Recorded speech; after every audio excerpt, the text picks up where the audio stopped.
Assalamualaikum warahmatullahi wabarakatuh. Alhamdulillahilladzi qad akhrajana nata'ijal fikri li arbabil hija.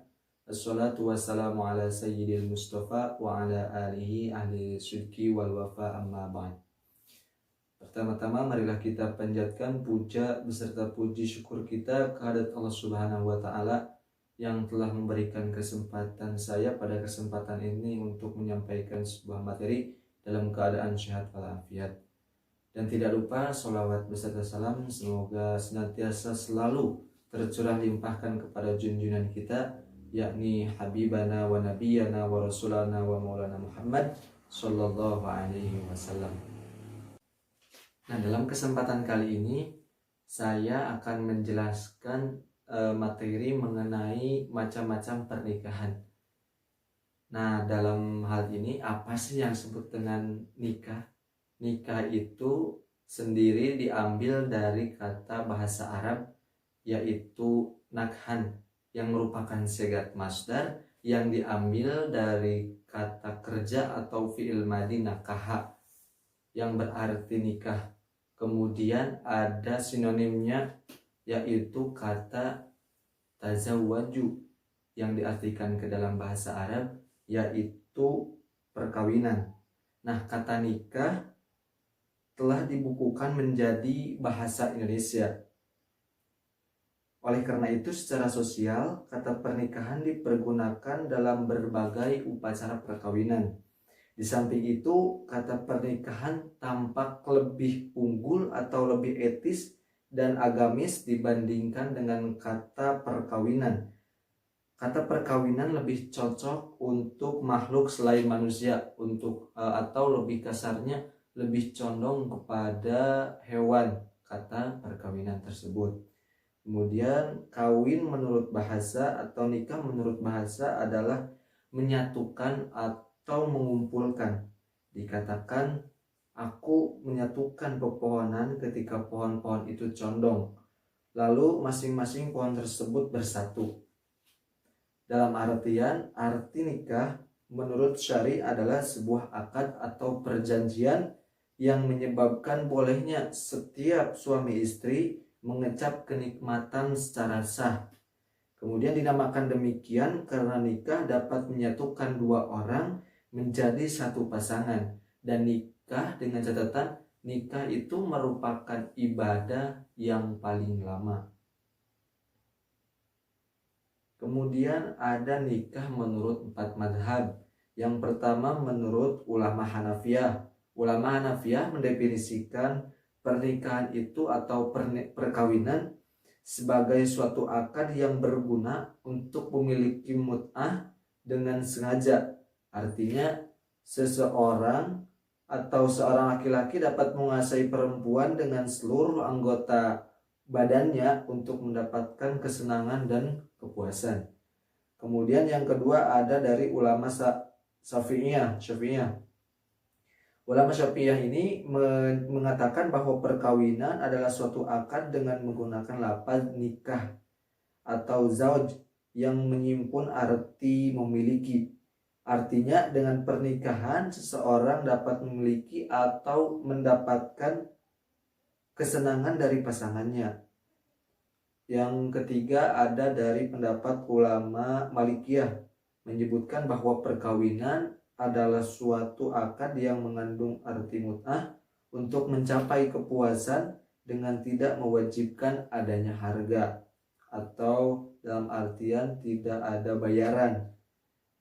Kemudian yang keempat ada menurut ulama Hanabilah, mengatakan bahwa perkawinan adalah akad dengan menggunakan lafaz nikah atau tajwid untuk mendapatkan kepuasan. Artinya seorang laki-laki dapat memperoleh kepuasan dari seorang perempuan ataupun sebaliknya.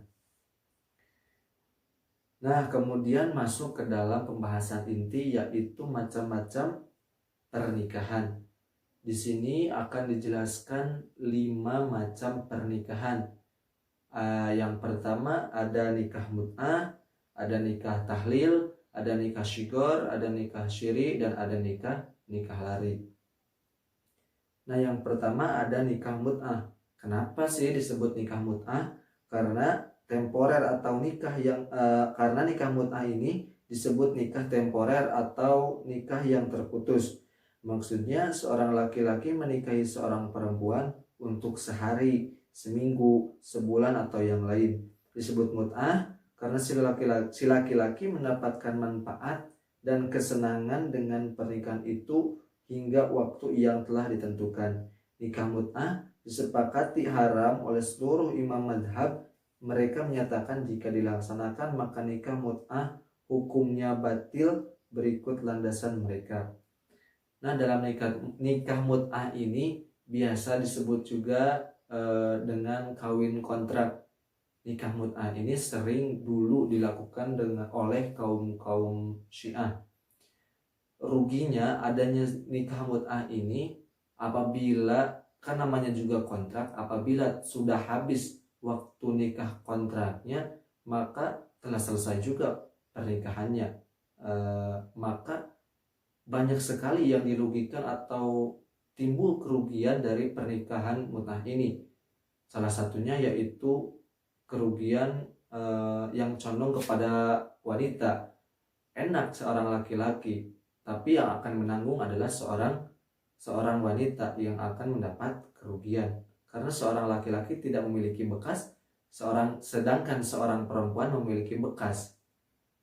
Kemudian yang kedua yaitu ada nikah tahlil, adalah menikahi wanita yang telah ditalak 3 sehabis masa idahnya dan digauli. Setelah itu ditalak dengan maksud agar si wanita boleh dinikahi oleh suami pertama.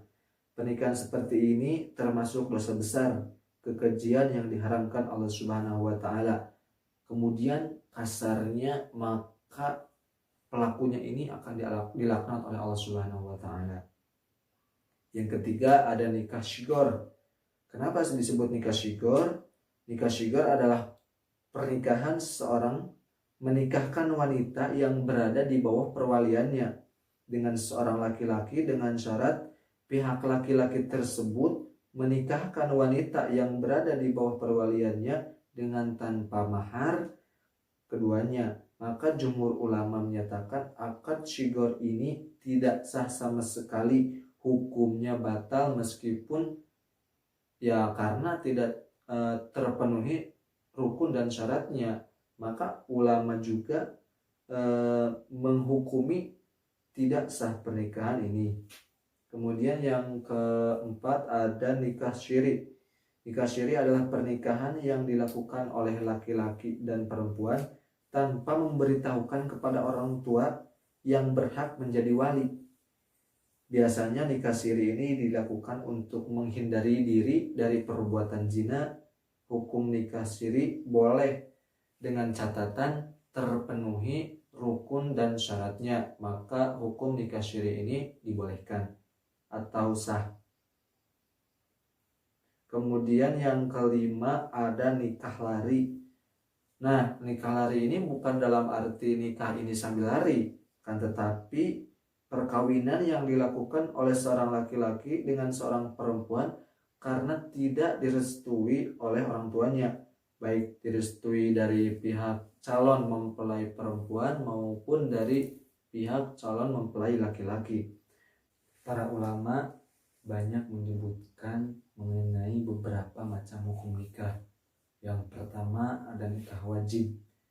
Nikah diwajibkan apabila seseorang yang memiliki kemampuan untuk menikah atau berumah tangga serta memiliki nafsu biologis atau nafsu syahwat dan khawatir benar dirinya akan melakukan perbuatan zina manakala tidak melakukan pernikahan, maka pernikahan tersebut dicap wajib bagi seseorang. Kemudian yang kedua ada nikah sunnah. Hukum nikah sunnah ini menjadi sunnah apabila seseorang butuh menikah. Maksudnya ia memiliki hasrat yang mendorong dan menimbulkan keinginan untuk menikah, serta memiliki bekal dan nafkah yang cukup berupa mahar dan nafkah untuk menghidupi diri dan istrinya. Namun pada saat yang sama tidak terdapat kekhawatiran dalam dirinya akan terjerumus ke dalam perbuatan maksiat kalau tidak menikah. Dalam keadaan demikian, hukum menikah baginya adalah sunnah. Kemudian yang ketiga ada nikah mubah. Kenapa disebut mubah? Karena hukum nikah menjadi mubah bagi seseorang yang pada dasarnya belum ada dorongan untuk kawin, dan perkawin itu tidak akan mendatangkan kemadaratan apa-apa kepada siapapun. Yang keempat ada yang namanya nikah hukumnya makruh. Hukumnya makruh, nikah menjadi makruh apabila seseorang tidak butuh menikah. Namun seumpamanya ia tidak memiliki hasrat untuk menikah atau karena fitrahnya demikian, dapat pula karena sakit serta tidak memiliki persiapan untuk menikah, baik dari segi hal apapun itu. Dapat pula karena pernikahan pasti membutuhkan persiapan untuk menikah. Karena untuk menikah memerlukan mahar dan juga nafkah, sementara ia tidak mampu atas hal tersebut. Oleh karena itu pernikahan dimakruhkan baginya. Nah, yang kelima ada hukum nikah itu hukumnya haram. Kenapa disebut haram? Nikah hukumnya haram ketika menjadi seorang yang tidak memiliki kemampuan untuk memberikan nafkah, nikah dan yakin akan terjadinya penganiayaan jika menikah. Keharaman ini karena nikah dijadikan alat mencapai yang haram sebagai pasti. Nah, sesuatu yang menyampaikan kepada yang haram secara pasti, maka ia haram juga. Jika seorang menikahi wanita, pasti akan terjadi penganiayaan dan menyakiti sebab kenakalan laki-laki itu, seperti melarang hak-hak istri, berkelahi, dan menahannya untuk disakiti, maka menikahnya menjadi haram. Nah, jadi si laki-laki tersebut memiliki niat jahat atau unsur jahat dalam pernikahan atau perkawinan tersebut. Mungkin cukup sekian yang bisa saya sampaikan. Mohon maaf dari segala kekurangan dan kelebihannya. Akhirul kalam, billahi taufik wal hidayah. Wassalamualaikum warahmatullahi wabarakatuh. Bye bye. Jangan lupa like, comment, and subscribe.